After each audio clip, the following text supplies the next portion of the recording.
scary. And I want to take a selfie. This is really scary for me, and I want a record of it. And I was wondering if you would look really scary in my picture.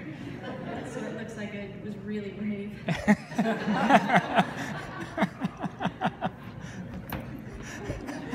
you.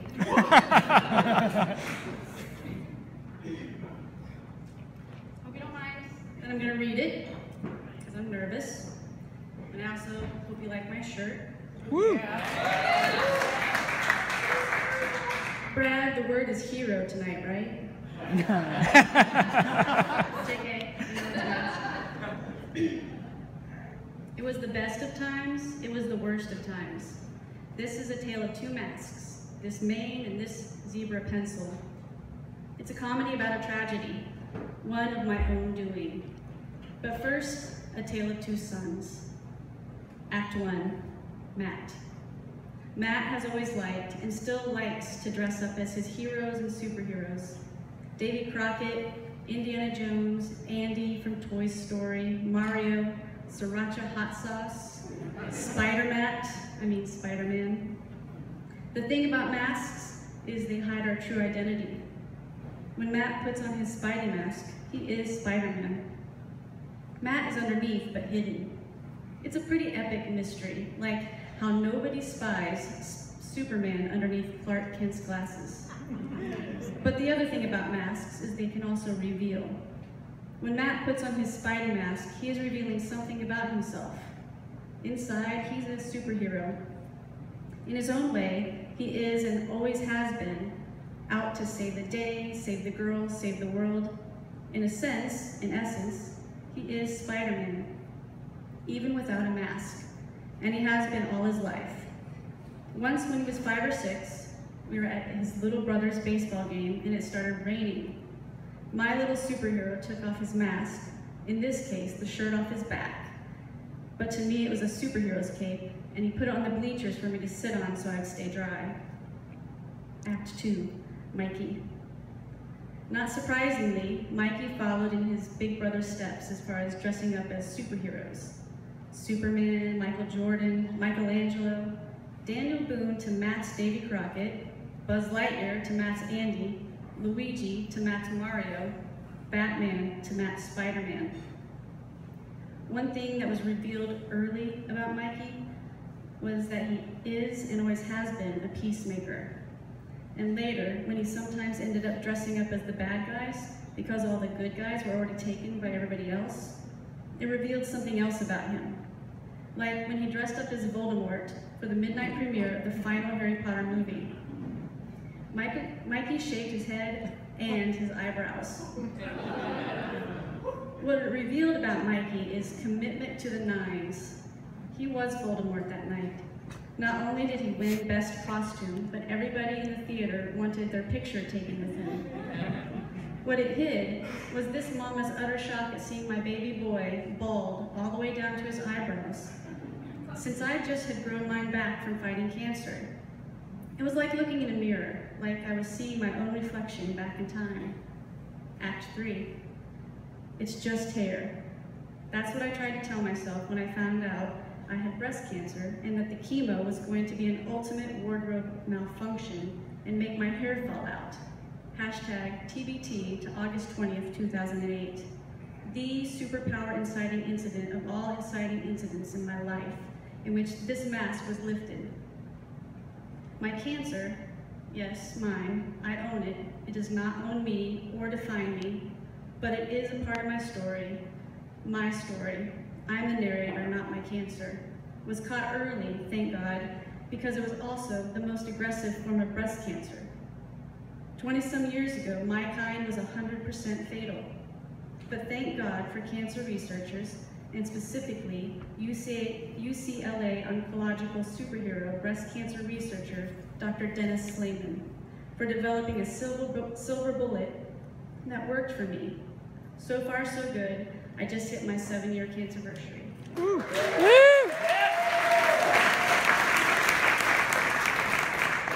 Act 4. Before cancer, I had long, dirty blonde hair with 2 incorrigible cowlicks on my crown. I was not a fan of those unruly cowlicks, but I wouldn't have thrown the calf out with the bathwater, if you know what I mean. Anyway, picture Piper from Orange is the New Black, add a double cowlick and a red pencil in the ear, and minus the orange scrubs, and you get the gist of this mask before cancer. What this mask revealed was that I was a homeschool mom who never had time nor inclination to try and tame those cowlicks, and who was always losing her grading pencil. What this mask hid was the fact that underneath, cancer was trying to kill me. Act 5. It was the Monday of all Mondays and a chemo day to boot, round 2 of 24, the day my hair fell out. It was the day after Matt's 16th birthday party. Even though I knew it was just hair, and even though I knew that Bible verse about not worrying about things because God numbers even the hairs on our head, I was still superpower freaking worried that my hair would fall out on his birthday and ruin the party. It hung in there for me like a champ, clinging on with its last non-dominant pinky toenail. But there I was the next morning, getting ready to teach my British literature class at the homeschool co-op we were part of. The toast had just popped up when Mikey gently touched me on the shoulder and told me, "Mama, your hair is all over your shirt." The thing about cancer is you find out super quick there's not a lot that you have control over. Like, you may or may not live to the end of the school year, or get to finish the job you started of raising and homeschooling your kids. But the things you can control, like how the hair falling out business is gonna go down, well, that's something. We took those 2 cowlicks by the horn, shaved my head, and watched my hair go down the shower drain one by one.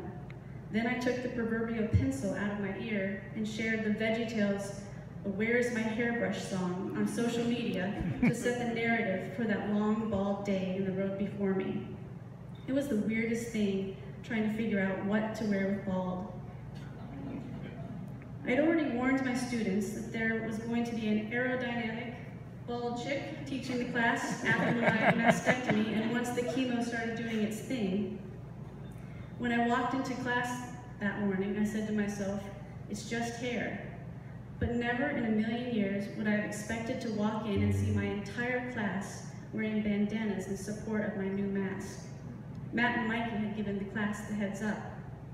The thing about the mask of being bald was that it was the biggest reveal of all that I was super sick.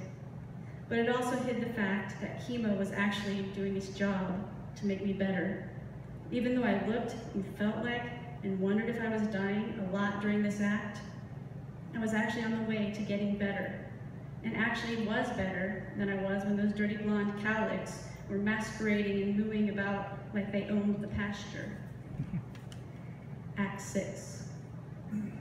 I graduated cancer, chemo, and homeschooling all around the same time. My hair started growing back. I'd spent a lot of time wondering and hoping and dreaming for those chemo curls that so many cancer patients get. Nope.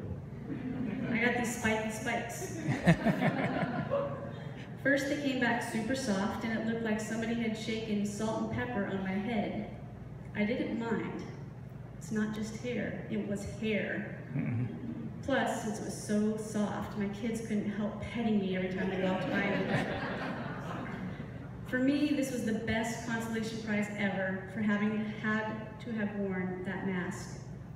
I retired my red pencil and replaced it with a trusty number 2 to start writing a book about that cancer story and also about the next chapter of my life. At some point, my hair turned brown and I realized I didn't really recognize myself as a brunette. My kids are also known as the redheads, so my daughter suggested I join the ginger party. I thought, it's just hair, why not? That mask didn't really feel like me either, but it was super fun being one of the redheads with my kids for a little while. The first thing Amanda said when she saw me as a redhead was, all my freckles on my shoulders finally make sense. That revelation, and especially the smile on her face, was so worth the risk. Act 7. Post-cancer, my hair and this pencil seemed to have taken on a life of their own. Not long after the red, I met this little cancer fighter named Maya the Magnificent. who was in the hospital 100 days following his second bone marrow transplant. I don't even know how it happened, but we were making silly videos back and forth, and somewhere in the mix, I ended up letting her choose my hair color, and I kind of got hooked. Then it all somehow quite accidentally became a thing people identify me by, but I don't mind because it's just hair. Whereas my red hair made my freckles make sense to Amanda, this crazy hair and this zebra pencil and these tattoos and these aerodynamically enhanced me, aka the literal walking billboard of a life I am so lucky to get to not just lead but to live, it makes sense to me. The poet Mary Oliver wrote, "What are you going to do with your one wild and precious life?" This. The reveal is that I'm a writer, and I'm always taking notes, and this is where I can usually find a pencil, except when I forget to take it out before I run, shower, or go to bed. This reveal is that even though cancer, God willing, is done with me, I'm not done with it. Not as long as it keeps on picking on people I love. And I wore this one especially tonight for my little friend Riley, Super Riley, because she has a really important scan today. This reveal, all these tattoos, people I love are etched on my skin like they are in my heart and my soul. And this one is my 3 kids. This reveal is that I have a little mini-me of a cancer warrior sister who likes to choose crazy colors for me, and making her smile makes me happy. The hide is what's underneath the crazy colors of this cancer activist. The personal scars from facing my own mortality, the grief from losing so many friends to a disease that tried to take me down, the guilt from being so damn lucky to still be here, the pressure to not waste a second to make it worth that I'm still here. It's a precarious balancing act. Act 8. A few years ago, I was at a cancer event at a bar with some friends who followed me in cancer and who I was able to help out a little during their own journeys. This is the zone for me. My mask was on, I was on, and then I got a text from another friend who was a year ahead of me in the same kind of cancer, same kind of treatment. The one that was my silver bullet, it's a 50-50 thing and it didn't work for her. She had 2 little tiny kids. The text I got said that she now had 18 tumors in her brain. She had, like I said, 2 very young children who were going to miss their mama growing up. I'm still trying to figure out how to deal with that kind of bad news when I get it, because I get it way too often in my line of life. But that night, I just pulled the mask tighter, covering the grief underneath, lifted a glass and a prayer or 2, or maybe it was 3 glasses, but I lost count. And as sad and mad and bad as I felt inside, I made merry with my friends outside. We closed the bar, and then I got into my car to drive home. Luckily, there was a very savvy policeman who was sitting just outside the parking lot on the lookout for just such an occasion. The thing is, I knew there was usually a policeman waiting there after the bar closed, because I'd heard a number of stories about it in the bar that night. But I forgot until I saw the lights in my rear, the blue lights in my rear view mirror, pretty much the second I pulled out of the lot. The other thing I forgot was that one of the stories was about another friend who had been pulled over in this very spot on a similar night to the one I'd been having after her child got a bad diagnosis, and she had immediately broken down crying and told the officer what happened. I'm not excusing driving under the influence in any shape or manner, but the thing is, she received mercy, and all I know is thank God for mercy, and that no one got hurt, that she got a safe ride home, and that her child is in remission. In my case, I didn't even think to play the cancer card. It was hidden underneath my mask and blinded by those blue lights. And really, the only thing on my mind was walking the line, and that I wished I would have peed before I left the bar. I was legally over the limit, but the truth is, I can barely walk a straight line when I'm sober if somebody's watching me, because I'm super shy and I forget if I'm on left or right or left. And things can get super awkward, and trying to walk a straight line while doing the potty dance, not gonna happen. At which point I was handcuffed. Besides wishing I would have let down my mask for a second that night to pick up the phone and call a cab, this is the moment I wish I would have played my cancer card. I've been carrying it around since August 20th, 2008, and I've hardly ever used it. I could have used it that night, and it really is a cancer card. And it basically says the bearer has the right to do anything they want to.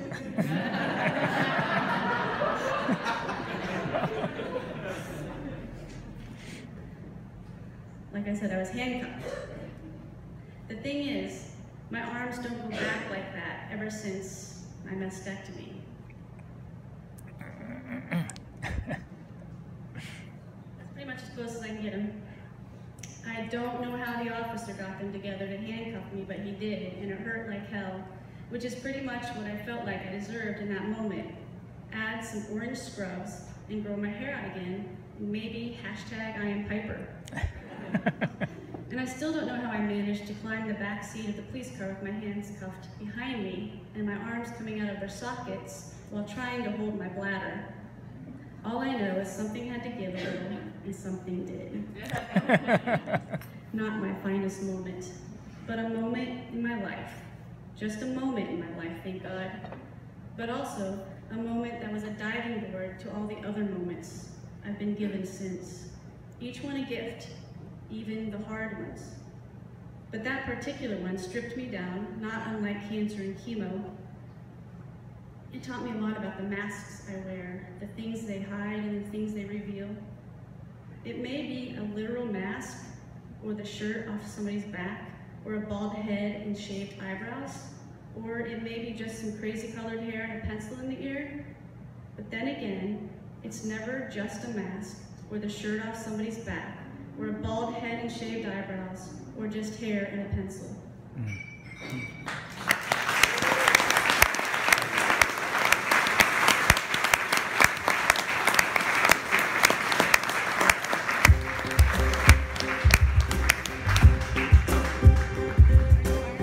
I used to bite my nails, it's coming my breath. Scared to rock the boat and make a mess. So I sit quietly, okay, politely. I guess that I forgot I had a choice. I let you push me past the breaking point. I stood for nothing, so I fell for everything. It held me down, but I got up. Damn ready, cause I've had enough. I see it all, I see it now.